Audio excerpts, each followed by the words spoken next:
Digital platforms के बाइस दुनिया ग्लोबल विलेज बन चुकी है। इन प्लेटफॉर्म्स के जरिए जहां अक़वाम के दरमियान राब्ते बड़े हैं वहीं एक कमाई का जरिया बन चुकी है। यूट्यूब, फेसबुक, इंस्टाग्राम, पबजी और टिकटॉक के जरिए नए चेहरे सामने आ रहे हैं। नौजवान एंटरप्रेन्योर्स आगे बढ़ रहे हैं। ये एंटरप्रेन्योर्स दुनिया के दीगर ममालिक की तरह पाकिस्तान में भी कामयाबी के झंडे गाड़ रहे हैं। बदकिस्मती से पाकिस्तान में मुनासिब कानून साजी न होने के बायस मुतअद्दिद बारहा इन प्लेटफॉर्म्स पर पाबंदी आयद की गई है। यूट्यूब पाकिस्तान के अंदर 2012 से 2016 तक बंद रही है। इन 4 सालों के दौरान हुकूमती सतह पर यूट्यूब इंतजामिया से कोई बात नहीं की गई। हालिया लॉकडाउन के दौरान जहां मुल्क भर में लाखों नौजवान बेरोजगार हुए, वहीं कई एंटरप्रेन्योर्स सामने आए जिन्होंने यूट्यूब, पबजी और टिकटॉक के जरिए पैसे कमाने का आगाज किया। लेकिन हुकूमत ने पबजी और टिकटॉक और फिर बिगो ऐप पर भी पाबंदी आयद करने का फैसला किया है। हालिया पाबंदी लगाई है पीटीए की तरफ से। इस पाबंदी की जो वजूहात बताई गई हैं उनमें फिरका वाराना, गैर अखलाकी और काबिल एतराज मवाद शामिल है। टिकटॉक के मुताबिक उन्होंने 5 करोड़ के करीब वीडियोस डिलीट की हैं, जिनमें से 30 लाख वीडियोस पाकिस्तान से थी।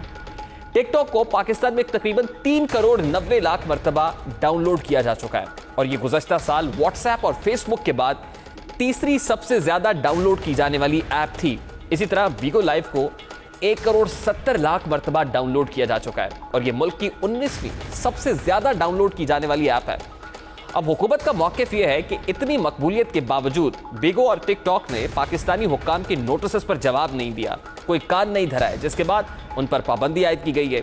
चंद वीडियोस की बुनियाद पर पूरी एप्लीकेशन पर पाबंदी आयद करना महज चंद काबिल एतराज किताबों की वजह से सारी लाइब्रेरी को जलाने के मुतरादिफ नहीं है। आज सुप्रीम कोर्ट ने भी सोशल मीडिया पर काबिल एतराज मवाद का नोटिस लेते हुए यूट्यूब का इंदिया दिया है। अदालत ने सोशल मीडिया और यूट्यूब पर काबिल एतराज मवाद का नोटिस लेते हुए वजारत खारजा और अटॉर्नी जनरल को नोटिस जारी कर दिया है। अदालत उस्मा की जानिब से यह नोटिस फिरका वाराना केस में मुल्जिम शौकत अली की जमानत की दरखास्त की समाअत के दौरान लिया गया। अदालती बेंच के रुकन जस्टिस काजी अमीन ने समाअत के दौरान रिमार्क्स दिए कि हमें आज़ादी इजहार राय से कोई मसला नहीं है, हम आवाम के पैसे से तनख्वाह लेते हैं, हमारी कारकर्दगी और फैसलों पर आवाम को बात करने का हक है, लेकिन सोशल मीडिया और यूट्यूब पर हमारे खानदानों को नहीं बख्शा जाता है।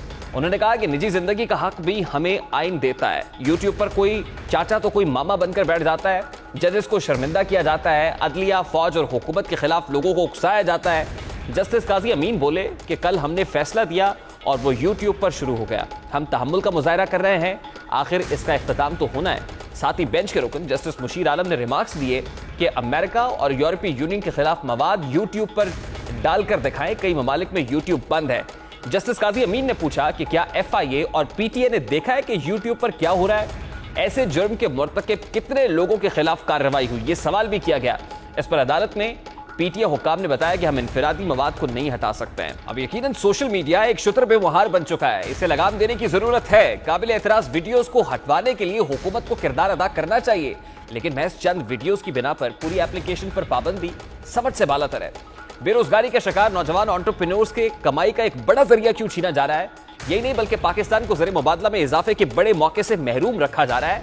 इस तमाम तर मामले पर बात करने के लिए इस वक्त सोशल मीडिया एक्टिविस्ट वकार ज़का हमारे साथ मौजूद है, उनसे बात करते हैं। बहुत बहुत शुक्रिया वकार ज़का साहब आपके वक्त के लिए। सबसे पहले तो ये बताइएगा कि पबजी पर बैन लगा PTA की तरफ से, फिर उसके बाद बिगो को बैन किया गया है, फिर टिकटॉक के हवाले से एक इंदिया जारी किया गया, अब यूट्यूब के हवाले से भी बात हो रही है। ये बात दुरुस्त है कि अगर पगड़ियाँ उछाली जाती है, लोगों की तज़हीक की जाती है, तो इस तरह के सोशल मीडिया प्लेटफॉर्म्स जो है उनको रेगुलेट करना चाहिए। आपको क्या लगता है कोई रेगुलेटर की रिस्पॉन्सिबिलिटी है, वहां पे कुछ चीज मिसिंग है, या फिर मसला किस जगह पे आ रहा है? देखिए, मैं ये मानता हूं कि जो IT मिनिस्टर है अमीन उल हक साहब, वो बहुत ही मासूम इंसान है, वो तनख्वाह लेते रहे और मुझे उनकी जगह आने दें। ये बड़ा मैं आपको अपने कॉन्फिडेंस से बता रहा हूँ, बातें करने से काम होगा नहीं, मुझे काम करने दें। और क्योंकि IT मिनिस्टर इससे पहले खालिद मकबूल साहब थे, वो भी नहीं किसी काम के थे। अमीन उल हक साहब जो है वो टेप टेनिस के मैचेस की वीडियोस डाल रहे होते हैं और बड़ी मुश्किल से थोड़े दिन पहले उन्होंने क्या डाला है। तो ये जो सेक्शन 37 है, अगर सेक्शन 37 में चाहता हूँ सारे लोग जिनको बैन का, पबजी का इसका एहसास है, सेक्शन 37 जरूर पढ़ लें। सेक्शन 37 के मुताबिक बहुत अल्टीमेट पावर्स हैं इस वक्त PTA के पास। तो अगर वो पावर्स हैं तो आर्टिकल 19 कहता है कि फ्रीडम ऑफ स्पीच है, तो फ्रीडम ऑफ स्पीच और उसकी तो धज्जियां फेंक दी। तो इसके लिए भी कॉन्स्टिट्यूशन पिटीशन में एक फाइल करने वालों वकील से मशवरा करके कि सेक्शन 37 के ऊपर बात की जाए। क्योंकि देखिए जी, मसला ये है कि दुनिया भर में पैगाम जा रहा है कि ऑनलाइन की दुनिया में पाकिस्तान को चाइना बना दो।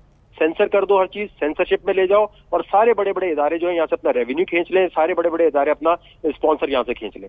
तो मेरे ख्याल से ये रेगुलेटर्स का कसूर है, पॉलिसी मेकर्स का कसूर है। आपको पॉलिसी ऐसी बनानी चाहिए और एक पॉलिसी तो अभी फौरन लागू करनी चाहिए, वरना फेसबुक भी बंद होगा, इंस्टाग्राम भी बंद होगा, जहां तक मेरी खबरें। और वो ये है कि कोई भी मजहबी डिबेट तबलीग कर सकते हैं, लेकिन मजहबी डिबेट यूट्यूब या फेसबुक या सोशल मीडिया पे नहीं की जा सकती, क्योंकि उसके नतीजे में कमेंट सेक्शन में गलीज किस्म के कमेंट्स दिए जाते हैं।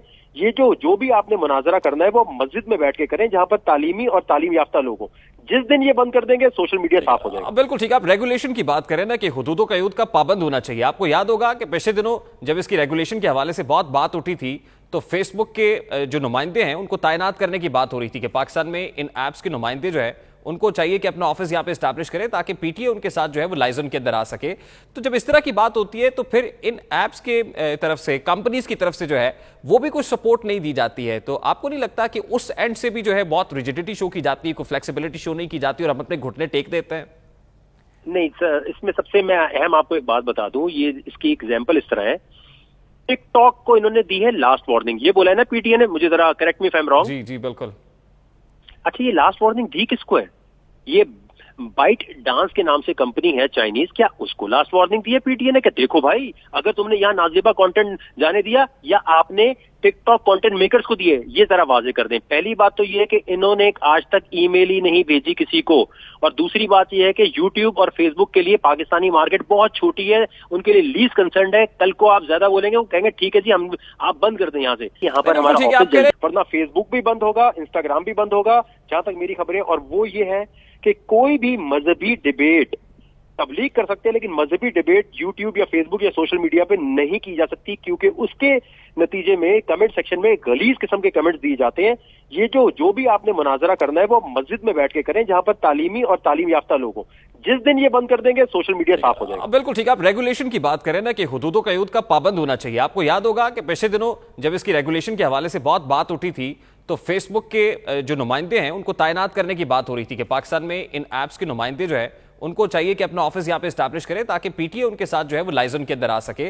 तो जब इस तरह की बात होती है तो फिर इन ऐप्स के तरफ से, कंपनीज की तरफ से जो है वो भी कुछ सपोर्ट नहीं दी जाती है। तो आपको नहीं लगता कि उस एंड से भी जो है बहुत रिजिडिटी शो की जाती है, कोई फ्लेक्सिबिलिटी शो नहीं की जाती और हम अपने घुटने टेक देते हैं? नहीं सर, इसमें सबसे मैं अहम आपको एक बात बता दूं, ये इसकी एग्जाम्पल इस तरह है। टिकटॉक को इन्होंने दी है लास्ट वार्निंग, ये बोला है ना पीटीए ने, मुझे जरा correct me if I am wrong. जी जी बिल्कुल। अच्छा, ये लास्ट वार्निंग दी किसको है?